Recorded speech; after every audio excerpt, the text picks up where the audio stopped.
पाल, बघेल, गड़िया, धनगर कौन होते हैं, आइए देखते हैं इस रिपोर्ट में। रिपोर्ट देखने से पहले यदि आपने हमारा चैनल सब्सक्राइब नहीं किया है तो सब्सक्राइब कर लें।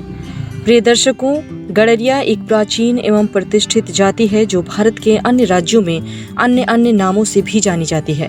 मुख्यतः ये जाति महाराष्ट्र, उत्तर प्रदेश में निवास करती है।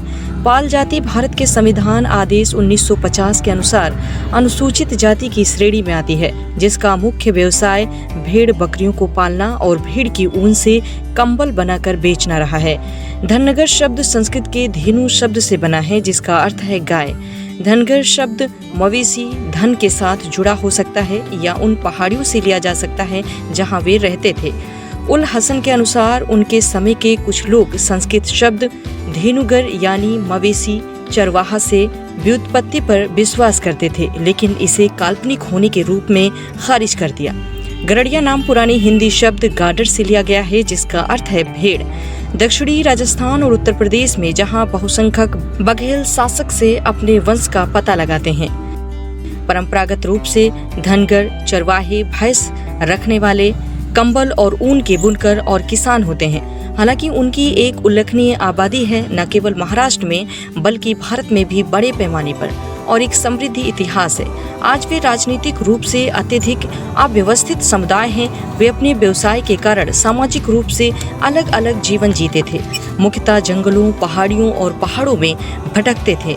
महाराष्ट्र में धनगरों को एक खाना बदोश जनजाति के रूप में वर्गीकृत किया गया है, लेकिन 2014 में भारत की आरक्षण प्रणाली में अनुसूचित जनजाति के रूप में पुनर्वर्गीकृत करने की मांग की गई थी।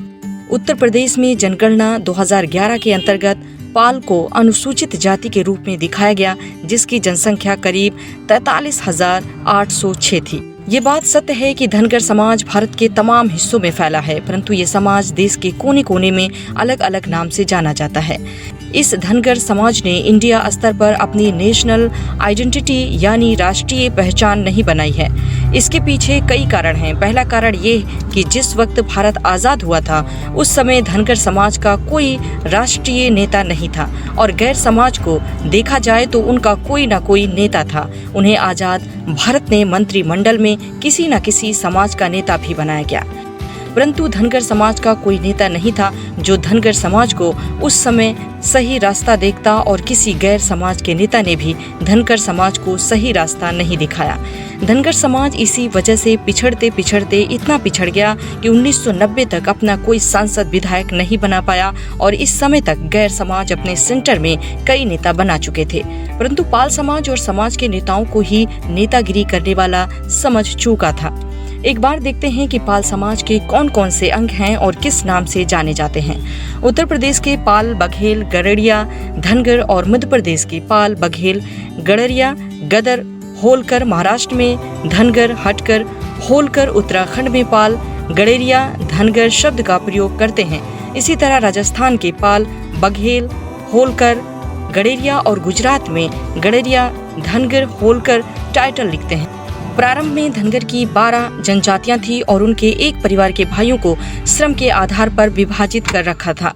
उन्होंने बाद में 3 उप विभाग और एक अर्ध विभाजन का गठन किया। ये तीनों हलकर यानी चरवाहे, गौपालक और खुटेकर यानी ऊन और कंबल बुनकर हैं। अर्धभाग को खटिक या कसाई कहा जाता है।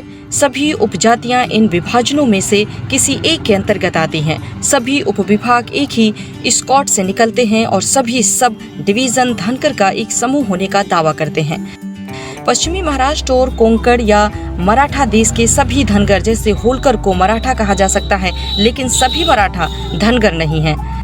अब बात पाल समाज के कुछ ऐतिहासिक पहलुओं की करते हैं। दर्शकों, 8वीं शती के मध्य में उत्तर भारत में अन्य महत्वपूर्ण जिस साम्राज्य की स्थापना हुई उसका संस्थापक बंगाल के पालों द्वारा हुआ था। इस वंश का इतिहास हमें कई साहित्य और उनके अभिलेखों से ज्ञात होता है।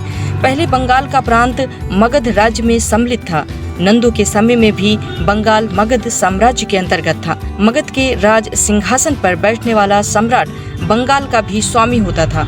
6ठी शताब्दी के उत्तरार्ध में गौड़ अथवा बंगाल स्वतंत्र हो गया और गुप्त साम्राज्य से पृथक हो गया, और आगे चलकर सरदारों और जनता ने मिलकर गोपाल नामक व्यक्ति को अपना राजा चुन लिया। गोपाल को संपूर्ण बंगाल का शासक स्वीकार कर लिया गया।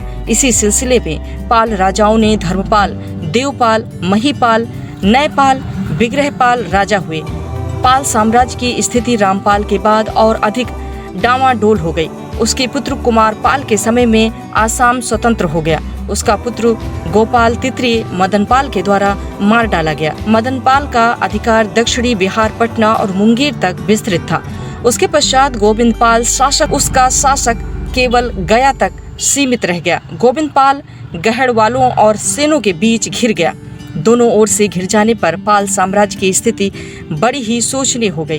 पाल नरेश नाम मात्र को ही राजा रह गए। सेन वंश के उत्कृष्ट सामंतों के विद्रोह और परवर्ती पाल नरेशों की अयोग्यता के कारण पालों के साम्राज्य का पतन हो गया। इतिहास में पाल वंश का शासक काल काफी महत्वपूर्ण है, जिन्होंने सबसे अधिक दिनों तक राज्य किया। पाल नरेशों ने 4 शताब्दियों तक बंगाल के राज्य पर शासन किया। धर्मपाल और देवपाल के शासनकाल का समय 1 शताब्दी से अधिक था। उन्होंने इस सुदीर्घकालीन शासन में बंगाल को उत्तर भारत के सबसे अधिक शक्तिशाली राज्यों में से एक बना दिया। साम्राज्य सत्ता के लिए उत्तर भारत में जिन 3 राजनीतिक शक्तियों के बीच संघर्ष हुआ, उसमें से एक शक्ति पालों की भी थी। पालों की शिक्षा और धर्म के क्षेत्र में भी महत्वपूर्ण देन थी। ओदंतपुरी और विक्रमशिला के विश्वविद्यालयों की स्थापना पाल नरेशों ने ही की थी। नालंदा की भांति इन विश्वविद्यालयों का यश भी देश के दूरवर्ती भागों तक फैला हुआ था और दूर दूर के विद्यार्थी ज्ञानार्जन के लिए यहाँ आया करते थे। शिक्षा के संरक्षण और प्रसार में इन बौद्ध विद्यालयों का काफी महत्वपूर्ण योगदान था। 2-1 नरेशों को छोड़कर शेष सभी पाल निरपति बौद्ध धर्म के अनुयायी थे।